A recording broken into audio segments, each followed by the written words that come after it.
무엇보다 면접을 볼 때는 자신감 제일 중요합니다. 이미지 메이킹 기본입니다. 준비 있어야 됩니다. 자기가 이런 정보를 만들어 놓으면 최소한 머릿속에 A4지 한 장 정도 스스로 기술을 한번 해보십시오. 쭉 써보면 그 회사의 정보를 반은 아는 겁니다. 쭉 써보면 답이 있습니다. 면접관이 질문하면 그 내용에 대해서 답변도 할 수 있는 겁니다. 그 다음에 자기개발에 투자라. 이건 좀 거리가 있고요. 또 첫인상 상당히 중요합니다. 근데 너무나 튀는 거 조금 거북합니다.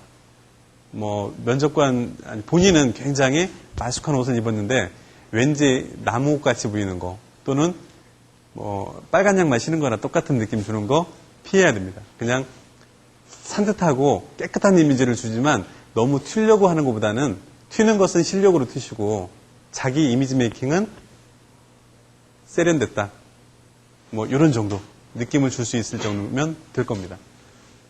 그 다음에 면접을 볼 때 경우에 따라서 저는 한 번도 필요에 따라서 수첩을 가져온 사람은 한 번도 못 봤습니다. 면접관이 질문하는 내용이 혹시 어려우면 기록을 하는 자세도 필요할 수 있습니다. 그럴 때 미리 면접관님 제가 기억력이 나빠서 메모를 해도 좋겠습니까? 이렇게 하면 뭔가 좀 다르구나 볼 수 있는 겁니다. 그 다음에 너무 감정에 경향되면 안 됩니다. 면접관은 스트레스를 줄 수 있습니다. 당신이 왜 이걸 이렇게밖에 모릅니까? 학점이 형편없네?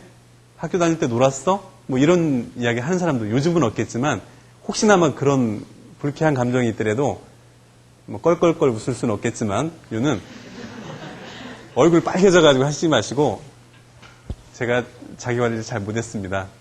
이렇게 자연스럽게 넘기는 시종일관 차분한 사람이 합격률이 높습니다. 그 다음에 표정이 그 사람 전체 인상을 결정하기도 하고 표정을 제대로 잘 쓰는 사람이 결과적으로는 합격할 가능성이 많습니다. 얼굴이 많이 일그러지고 그러면 아무래도 면접관도 사람인지라 그런 것을 즉각적으로 많이 봅니다. 면접관들은 많게는 자기 경력상으로 500명을 본 사람도 있고 지금까지 면접을 1000명 본 사람도 있습니다. 근데 여러분들은 한 번 본 거 아닙니까? 그러니까 면접관은 상대적으로 많은 사람을 봤다. 내가 인상을 잘 각인을 시키려면 표정 관리를 잘하는 게 중요하다. 그런 메시지입니다. 그 다음에 잘 보이는 방법 10가지라고 했는데 이거는 제가 쓴 건 아니에요. 근데 맞는 것도 있고 맞지 않는 것도 있는데 한번 보십시오. 이거는 자기 자신에 대해서 좀 겸허한 사람이 점수가 높습니다. 그 다음에 아까 말씀드렸던 것처럼 지원하는 회사에 많이 이해하는 사람이 합격할 가능성이 많습니다.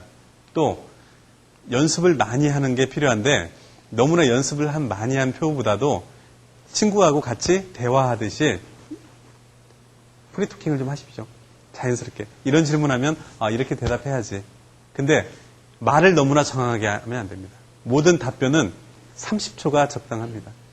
자, 뭘 질문했는데 면접관은 이거 어떻게 생각합니까? 그랬는데 자기한테 주어진 시간이 사실 5분에서 10분밖에 안 돼요.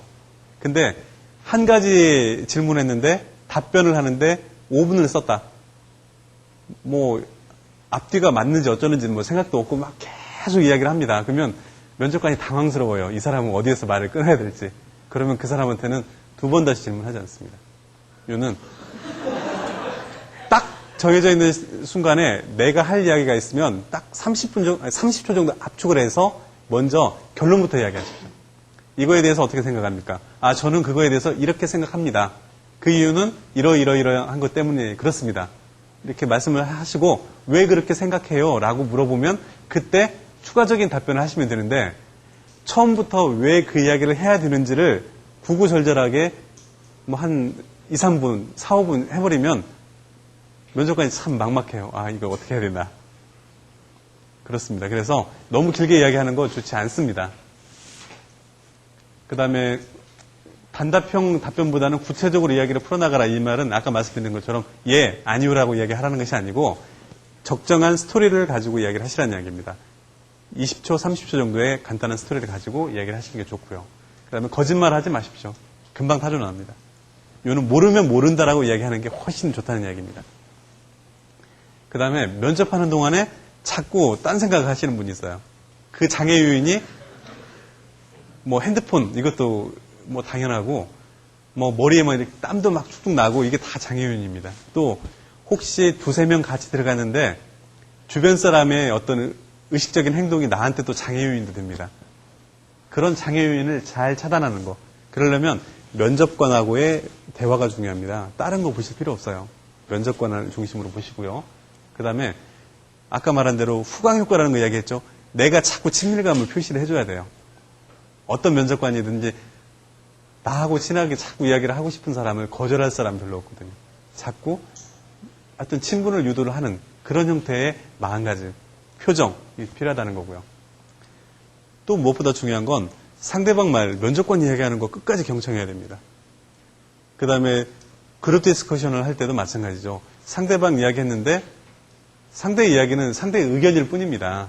그 의견을 가지고 중간에 말 잘라가지고 나하고 틀리다.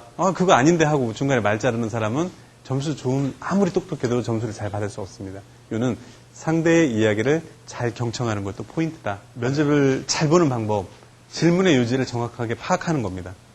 동문서답하는 것보다는 이거 이야기하시면 예, 그거는 이겁니다 라고 질문의 요지를 깊숙하게 빨리 캐치하는 거 대단히 중요합니다. 하시고요. 그 다음에 혹시 아까 말씀드렸죠. 질문 후 결론을 먼저 말하고 내가 할 이야기 결론을 말하고 나서 그 다음에 부연 설명을 하시는 게 좋습니다. 먼저 부연 설명을 장황하게 한 다음에 그래서 결론은 이렇게 됩니다. 잘 안 들려요. 무슨 말인지. 그래서 결론을 먼저 이야기하는 게 좋다. 그 다음에 답변을 잘못했다고 포기하지 말고 이 말 있죠. 이건 무슨 말이냐면 내가 말을 잘못했어. 그러면 다시 하겠습니다. 이렇게 하실 필요 없고요. 이거는 제가 답변이 잘못됐습니다. 먼저 해놓고 나서 그래도 그 부분에 대해서는 제가 판단을 잘못해서 답변을 잘 못했습니다. 근데 다시 생각을 해보니까 제 생각은 이렇게 정리를 해서 다시 말씀을 드리겠습니다. 오히려 친구하고 이야기를 할 때 뭐 자연스럽게 스토리텔링을 전개하듯이 답변하는 사람이 유리하다 말씀을 드립니다. 존댓말 써야 되는 거고요, 당연히. 그 다음에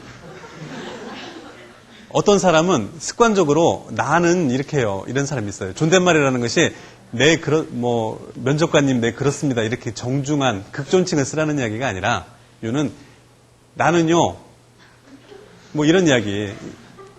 그런 거에 존중. 나는요는 존댓말이 아니죠. 이거는 저는 이렇게 생각합니다라는 표현이 맞겠죠. 그런 거 포인트다 하는 거 말씀을 드리는 거고요. 그 다음에 면접관이 질문을 했어요. 질문 말 끝나기도 전에 먼저 답이 튀어나오면 안 됩니다. 이거는 잠깐 눈 깜빡 한번 하고 그 부분에 대해서 답변을 드리겠습니다. 그 질문에 대해서 답변을 드리겠습니다. 면접관도 들을 수 있는 1, 2초의 텀, 저 사람이 뭔가 생각을 해서 이야기를 하는구나. 그런 느낌을 줘야 된다는 거 말씀을 드립니다. 그 다음에 명확한 발음이 중요합니다. 말을 잘한다는 거는 상대한테 잘 들리게 내 메시지를 전달하는 것이지 말을 청산유수처럼 하는 것이 중요한 게 아닙니다. 발음 정확하게 하고 적당한 속도로 하시는 게 중요합니다. 그 다음에 시선을 어디에다 둬야 되는지 고민스러운 게 있습니다. 시선을 잘 두면 면접관이 조금 기가 죽어요. 이거는 면접관 눈을 째려보잖아요. 그러면 기분 나쁩니다. 면접관도. 그것보다는 상대의 미간에다가 딱 맞추세요. 미간에. 상대의 미간에다가 여기 정도의 시선을 집중하십시오. 눈을 똑같이 마주치면 이건 눈싸움하자 이렇게 보이니까 이거는 자연스럽게 편하게 긴장을 놓지 않으면서 상대의 미간을 좀 집중해서 보시면서 하시는 답변. 이게 설득력이 있습니다. 그 다음에 다 이야기했던 거고요. 그 다음에 목소리는 너무 커도 안 되고 작아도 안 됩니다. 너무 큰 사람은 주변 사람들한테 굉장히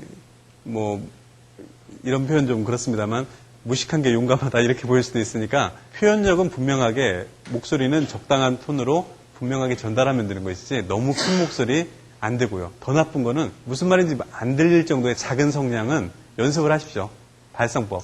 복식호흡 하셔가지고 특히 여직원분들 복식호흡 하셔서 말씀하실 때 적당하게 크기로 전달하시는 거 대단히 중요합니다.